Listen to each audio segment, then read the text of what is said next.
This one has a battery.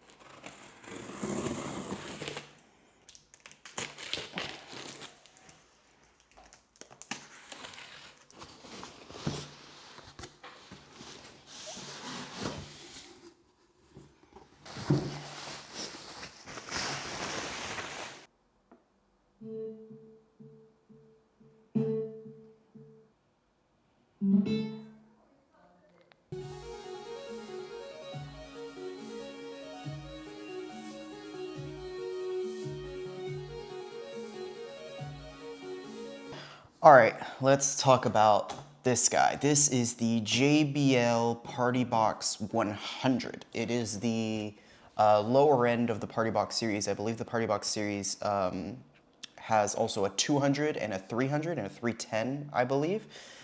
This would be the lowest end of that series. Even still, this is a, I believe, $400 Bluetooth speaker. It does have a battery. This is the charging cable for it. So you can see I don't have it plugged in, which is already a big plus. I know some of you guys hated the fact that the Sony speaker didn't have a battery. Now, it is significantly smaller than the Sony speaker. Well, I mean, it's still a big ass speaker, but it is significantly smaller than the Sony one. In fact, I can get them for you. Let me get the Sony one real quick. We'll put them side to side. 1 second.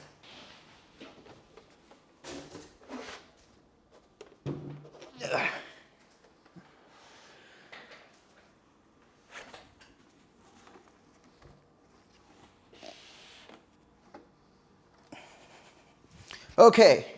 Can you see me? No? Let me move it over. Oh, hello there. How are you? Oh boy.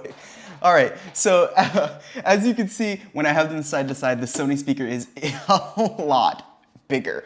And the Sony speaker does have some features that the Partybox doesn't, but that also exists vice versa. Now, I'm gonna get rid of the Sony speaker. This isn't your video.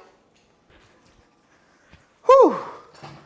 Okay, so this video is about the Partybox. Let's talk about the Partybox.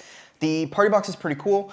It does get relatively loud, which is pretty great. Not quite as loud as the Sony speaker, but it does do just as good of a job at filling out a room, in my opinion. It was a little bit more bassy than I thought it was going to be. Now, it has an extra bass boost button on it to increase the bass, but honestly, so the light rings are surrounding 2 woofers, and then there's also 2 tweeters on the top here. So the woofers do a very good job, in my honest opinion, even with the bass boost turned off. And when the bass boost is on, they do an even better job, if you really like bass, I guess. The one disappointing factor about the speaker setup or layout really is the fact that the 2 tweeters are on the top and there's nothing on the bottom. This speaker is designed to be either straight up like this or laid down in a configuration either like this or the other way around. There is like little grippy mounting points on both sides of it. Basically everywhere except for on this side where the controls are. So it is kind of a disappointment seeing the tweeters on one side. I would really like to have, even if it is only one, like a single tweeter on either side of it, just for some better stereo separation.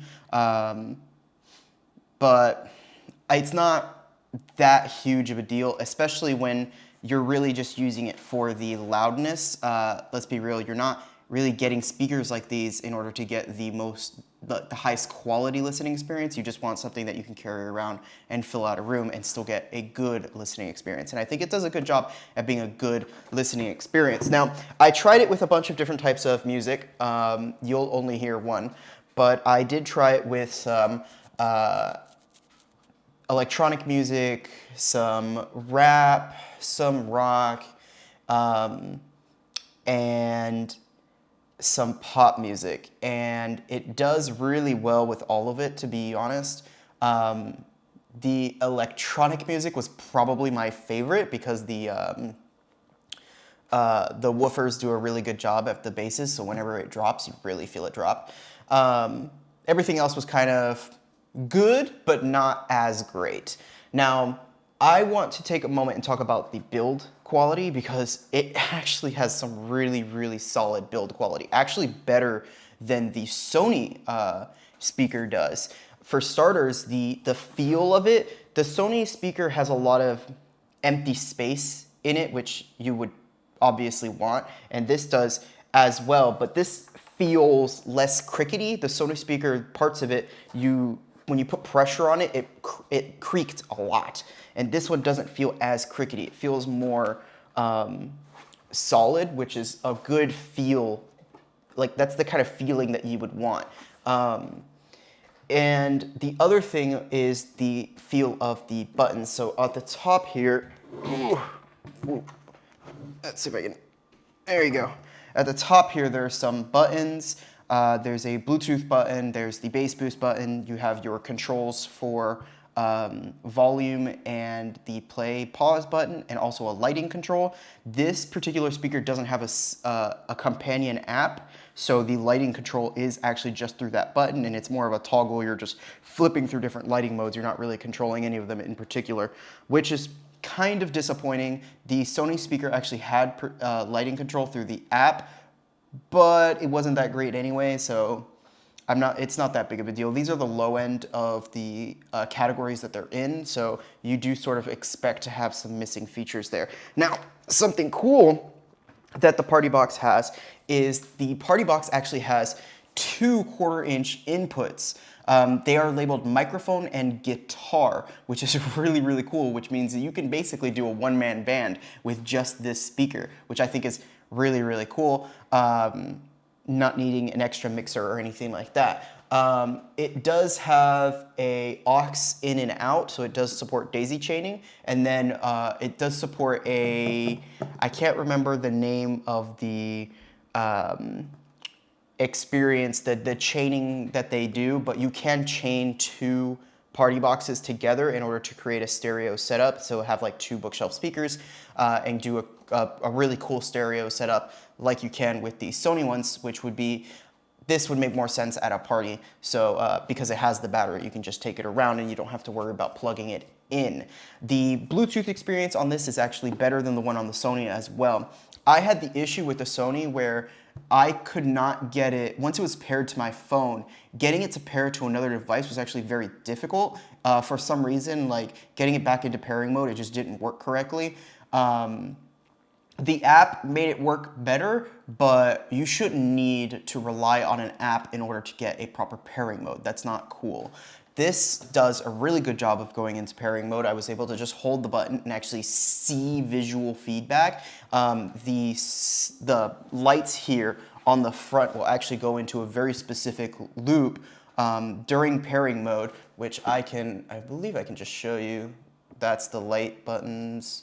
Actually, this is the loop that they go into right here. So when it's in pairing mode, the lights will be just blue and they will go into this loop, and they will also make a audible noise to let you know that it is in pairing mode.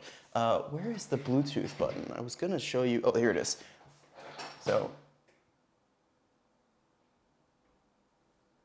there it is. So, as you can see, they go blue and they create this image, and then it also makes an audible sound so that you know that you're in pairing mode. The Sony speaker didn't do that, and it was actually really annoying. I wonder if I can just turn off pairing mode by pressing it in.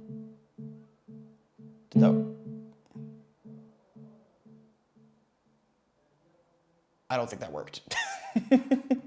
Or maybe it did, let me see. Oh, no, it did, all right, cool. Yeah, the other thing, this thing has a battery, so it also has a USB-A port, which means if you need to charge someone's phone, you can go for it. They advertise a 12-hour battery life on this thing, so I assume the battery is pretty big. I didn't actually look to see how big the battery was specifically, but they do have this really cool little battery fast charge time is 3.5 hours. The more you know. So they do have this cool little quick start guide. You guys know how much I like quick start guides. This is a thick boy quick start guide, but that's just because it's actually written in a lot of different languages. The actual English quick start, let's see, each section is maybe 1, 2, 3, 3.5 pages for each quick start section. So it's really only this much. The rest of it is all just different languages going through there. So there is a quick start guide if you need the quick start guide, but honestly, setting this thing up was super, super easy, and I actually enjoyed setting this up more than the Sony one because the Sony one was kind of a pain in the butt to set up in the first place. Other than that, that's basically it. This is another short video. Yes! I really like this thing. I actually got it on sale. It was $150 off, and I've noticed it on sale pretty often. I'm just gonna start buying speakers on sale at this point. I don't even know. It was $150 off, so I actually got it for $199. How much did I get this thing for? $199. I got it for $199. It's normally $349. That's how it is, yeah. It's normally $349, not $399, $349. And I got it for $199, and at $199, it's a steal. I love this form factor, this build. This fits in my trunk way better than the Sony does. The Sony actually stayed in my trunk for about 2 weeks because I couldn't find a place to put it in my apartment. And this one actually got to come out into the limelight today, and it's not as hard to find a place to put it, so it's going to be sticking around for a while. I'm actually going to be using it quite a bit too, especially with those dual inputs. And with Thanksgiving coming, I can just bring it over to my sister's house. So anyway, that's really all I have for you. Yes, that's all I have for you. I hope you guys enjoyed the video. And don't forget to leave a thumbs up. Don't forget to subscribe. This was a short video. I hope you guys enjoyed the short video. And I will see all of you in the next one. Have a great week. Bye.